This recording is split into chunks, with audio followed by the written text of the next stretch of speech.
Bueno, a mí me tocó hablar sobre la teoría del conocimiento, la cual nos dice que la teoría del conocimiento o gnoseología es la rama de la filosofía la cual se encarga de estudiar al conocimiento en general y en especial los problemas del conocimiento del ser, del conocimiento de los valores, del conocimiento de la belleza.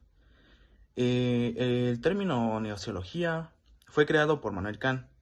Esta trata del estudio del conocimiento en general en cuanto a su origen, su naturaleza y fines. También nos dice, por acá tenemos que, ¿qué es el conocimiento? Según en la filosofía griega, los primeros filósofos griegos en el siglo VI a.C. buscaron explicar al hombre y el mundo mediante observación y la lógica, alejándose de la teología y el creacionismo. Algunas figuras que destacaron en este entonces fueron los filósofos jónicos, tales de Mileto, Anaxímenes, Anaximandro, Heráclito, y entre otros como Leucipo, Demócrito, Sócrates, Platón y Aristóteles. También tenemos la epísteme, que este es el conocimiento auténtico, que reúne 4 características, que es objetiva, es universal, necesaria y fundamentada. En conclusión tenemos que por reunir estas características, la epísteme puede llamarse también conocimiento científico o conocimiento auténtico. Por otra parte, la doxa o la opinión de los griegos, esta es como la se trata como de la experiencia del conocer, que se caracteriza por ser subjetiva, individual, no comprobable, variable y sin fundamento. También tenemos las formas o niveles de conocimiento, la cual es el conocimiento ordinario, popular o vulgar. Este es el conocimiento que surge de la experiencia y de la práctica. Esta se trata del contacto directo del hombre con el entorno que lo rodea. También tenemos el conocimiento precientífico o de divulgación. Este es el segundo nivel del conocimiento, que linda con el científico. Este se caracteriza en gran parte, porque es metódico, es profundo, cuasi objetivo, sistemático y crítico. También tenemos otra forma o nivel de conocimiento que sería el conocimiento filosófico, que este es aquel que transciende los objetos ideales o fácticos de las ciencias formales y va en busca de los principios o leyes universales que sustentan las ciencias para determinar su fundamentación y consistencia. También tenemos el conocimiento científico, el cual nos dice que es producto de la investigación científica. Este se caracteriza por ser metódico, objetivo, racional, verificable, sistemático, cierto o probable y en desarrollo. ¿Qué es la epistemología? La epistemología es la rama de la filosofía que se desprendió de la gnoseología. Esta se dedica solo al estudio del conocimiento científico o ciencia. Esta se deriva de 2 voces griegas, la epísteme, que es igual al conocimiento, científico, y logos, que es igual a tratado. La evolución de la epistemología. Este término fue creado por James Frederick en 1854. Como queda dicho, recién logró su desarrollo a partir de la formación del Círculo de Viena en 1922 a 1936, un organismo científico filosófico fundado por Moritz. Tenemos que la epistemología había sido cultivada desde Platón y los problemas que estudiaba era referente a la naturaleza y fines del conocimiento. Por este lado también tenemos paradigmas epistemológicos sobre la ciencia y el método científico, por lo cual tenemos el empirismo, el racionalismo, el positivismo, el materialismo dialéctico, el cual nos dice que el materialismo dialéctico es una cosmovisión amplia del desarrollo de la naturaleza, la sociedad y el pensamiento, y por ende el conocimiento de las leyes generales. Por su parte, el racionalismo nos dice que es la única fuente del conocimiento humano, que dice que es la razón y el pensamiento. Para los racionalistas como Descartes, Spinoza, es la fuente del conocimiento entendido por intuición intelectual. El positivismo nos dice que es una escuela epistemológica que surgió contra el criticismo. Y por último tenemos que el empirismo, es el que sostiene que la experiencia sensorial construida por sensaciones y percepciones es la fuente única del conocimiento humano. También tenemos la ley del cambio, la cual nos dice que ésta establece que la naturaleza está permanentemente en cambio debido al movimiento generado por elementos contrarios, como seres vivos, plantas, animales y elementos naturales. Estos son los que se oponen y generan movimiento y cambio continuo. La ley de los saltos establece que los cambios en la naturaleza avanzan por saltos cualitativos, procedidos por cambios cuantitativos. Esto se logra observar en fenómenos naturales, como terremotos, huracanes y cambios del estado del agua. Desde pequeños cambios cuantitativos acumulados generan grandes cambios cualitativos. También tenemos la ley de la unidad y lucha de contrarios. Esta ley nos dice que es la contradicción, que establece que los elementos opuestos en un sistema están en constante lucha o interacción, lo que genera cambios y movimientos. Esto se aplica tanto en la naturaleza como en la sociedad, donde la diferencia de diferencias y conflictos entre clases sociales y grupos pueden llevar a transformaciones significativas. Y por último, la ley de la negación. Esta la describen como el proceso cíclico y progresivo del desarrollo, donde un estado inicial es negado por su opuesto, y esta a su vez negada lo que resulta que en un estado superior que conserva elementos positivos de la etapa anterior. Y esto. Bueno, a mí me tocó hablar acerca de la tarea de la epistemología. La tarea de la epistemología es la reconstrucción lógica de la ciencia mediante el análisis de los productos de la ciencia como libros, informes científicos y artículos. La tarea de la epistemología es qué podemos llegar a conocer y por qué medios. Busca los enunciados válidos que se pueden llegar a conocer y los procedimientos y métodos que se pueden ocupar.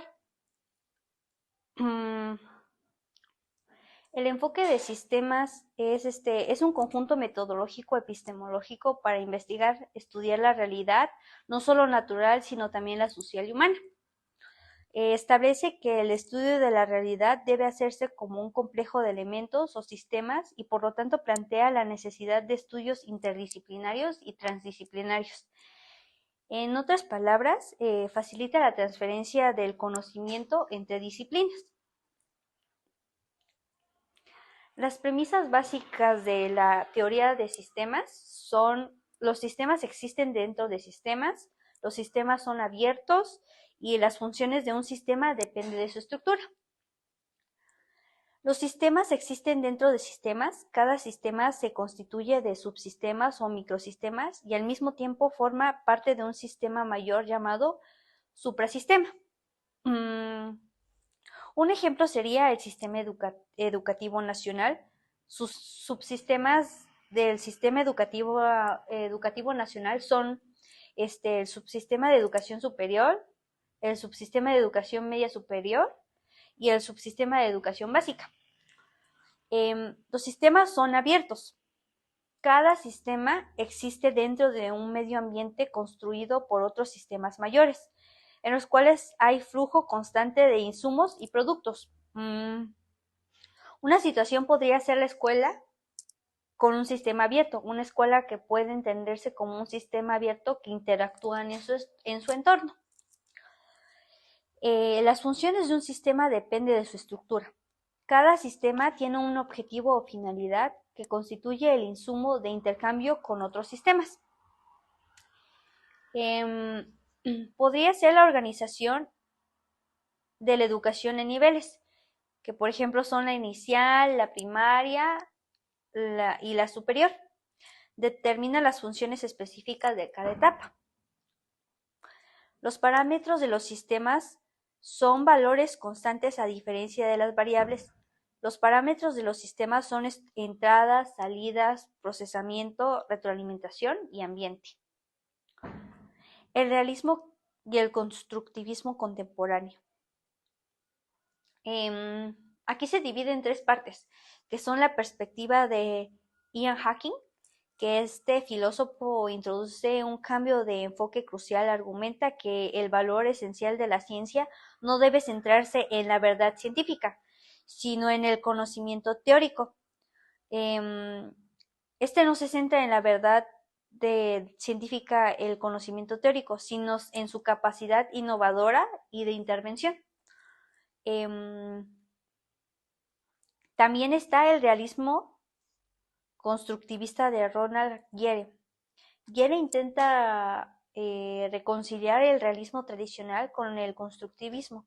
Su postura, a veces llamada realismo perspectivo, establece que estas representaciones son moldeadas tanto por la experiencia individual como por el contexto social del científico.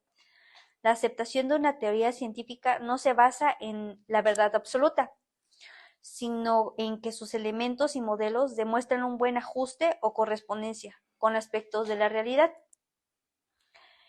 También está la conclusión de tendencia. El texto destaca que las tesis de Hawking y Guéret, al poner en énfasis en la construcción humana, la capacidad de intervención o la representación, tiende peligrosamente hacia el subjetivismo y el realismo radical. Según Kuhn, la ciencia pasa por 5 fases, las cuales son precedencia, ciencias normales, crisis de la ciencia, revolución de la ciencia, ciencia extraordinaria. La teoría crítica nace en el instituto para desarrollar el pensamiento crítico de la sociedad opresora, basándose en el escrito de Marx, principalmente en la crítica a la economía política e ideología de Alemania. Las primeras obras que dan el nacimiento de la teoría crítica fue escrita por Max Hall en 1938 de la teoría tradicional y la teoría crítica. También nos menciona sobre la ciencia y pseudociencia. La ciencia es un conjunto de conocimientos sistematizados, racionales, objetivas, que han sido verificados mediante métodos científicos y referidos a la realidad natural, social y el pensamiento. En cambio, la pseudociencia es una creencia o práctica o informes que no han sido obtenidas mediante un criterio científico, la cual se niega a ser verificada mediante observaciones o experimentación. La clasificación de la ciencia, según Bunge, existen 2 tipos de ciencia, la ciencia formal y la ciencia fáctica. La ciencia formal trabaja con los entes ideales formales como los números y símbolos. En cambio, la ciencia fáctica trabaja con hechos reales, observables y medibles, la cual esta abarca la ciencia natural, cuyos estudios son fenómenos naturales principales, que son la física, la química, la biología, y también la ciencia cultural, cuyo objeto de estudio son hechos o fenómenos, eventos sociales y culturales. Las principales son sociología, psicología, historia material, historia de las ciencias económicas y ciencia política. Las características de las ciencias fácticas son especializadas, ya que estudian dentro de un campo específico. Son analíticas, dividen los fenómenos generales en partes para que se estudien de mejor manera. Son generales. Las ciencias buscan la universalidad, extraer leyes o principios generales a partir de casos particulares. Son predictivas. El conocimiento científico nos ha permitido prever cómo se comportan los fenómenos en el futuro basándose en leyes. Características de las ciencias formales. Son racionales porque se basan mediante el razonamiento deductivo a partir de principios como axiomas, leyes postuladas y teorías. Son legales porque todo el edificio matemático lógico se sustenta en determinados principios. Deductivas, no se necesita experimentar para comprobar sus conclusiones, ya que el razonamiento lógico a partir de verdades generales y aceptadas. Demostrativas, se utilizan métodos por excelencia para determinar el criterio de la verdad de construcción teórica. Son finales, en el sentido que el conocimiento matemático son inconmovibles y no varían con el tiempo. Características de las ciencias aplicadas. Una de las principales características es el desarrollo vertiginoso. Se explica porque recibe o son auspiciados por poderosas empresas privadas como Ford, Toyota, Microsoft, etc. Generan comunidades como los transportes rápidos, pero también enfermedades como en la industria farmacéutica. Mejoran la calidad de vida con el uso de fármacos que curan o controlan las enfermedades, pero también condenan miles de inocentes con el uso de armas letales. Facilitan la comunicación, el uso de computadoras, celulares, tablet, iPhone, la TV digital, pero también generan alineación de masas. La importancia de la ciencia. La ciencia nos permite conocer, entender profundamente los hechos, fenómenos y procesos. El avance de las ciencias básicas y aplicadas han impulsado la revolución tecnológica que ha dado origen y transformado el estilo de vida y de comunicación y de educación. A pesar del enorme avance tecnológico y científico que ha mejorado la vida humana, la mayoría de la población mundial aún vive en pobreza. ¿Qué es la teoría científica? En este capítulo nos da tres principales opiniones. La primera es de Rodríguez et al. La describe como una construcción del conocimiento científico que organiza y conecta diversos elementos para ofrecer una explicación coherente de la realidad. La número 2, para Bunge, él dice que son estructuras lógicas y coherentes construidas sobre núcleos y leyes que a su vez lo respalda un sistema de hipótesis. Por último, Kerlinger resalta que una teoría no es una simple colección de hechos, sino un marco organizado de ideas que nos ayudan a entender el mundo que nos rodea y a prever lo que podría ocurrir. Las tres opiniones coinciden en que la teoría científica es una estructura sistemática y organizada que va más allá de la observación de los hechos. Funciones de la teoría científica tienen como propósito el describir, explicar y predecir fenómenos, eventos y procesos naturales o sociales para bien o para mal. Para bien, el resolver problemas sociales como el desempleo; para mal, el mantener el dominio del ser humano en la creación de armas nucleares. Función descriptiva. Su propósito es representar la realidad de manera objetiva, sistemática y precisa. La función explicativa se centra en comprender y dar razón en los fenómenos del mundo natural y social. Busca las causas, los efectos y las consecuencias.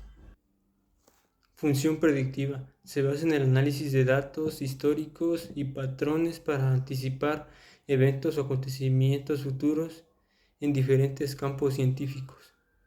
Son algunos ejemplos de aportes teóricos, filosóficos, científicos y técnicos sociales que nos ayudan en la formación del conocimiento de la filosofía, la ciencia y la psicología. Concepciones epistemológicas sobre la ciencia, el método y la investigación científica. Explican distintas formas de entender la ciencia y el conocimiento. Incluye corrientes como el positivismo, el materialismo dialéctico, neopositivismo, enfoque de sistemas, funcionalismo, estructuralismo, relativismo y realismo. Cada una aporta una visión diferente para entender la realidad y el método científico. En conclusión, el capítulo nos describe que la ciencia y la investigación científica se basa en la teoría del conocimiento y la epistemología, que abordan cómo se produce, valida y clasifica el conocimiento.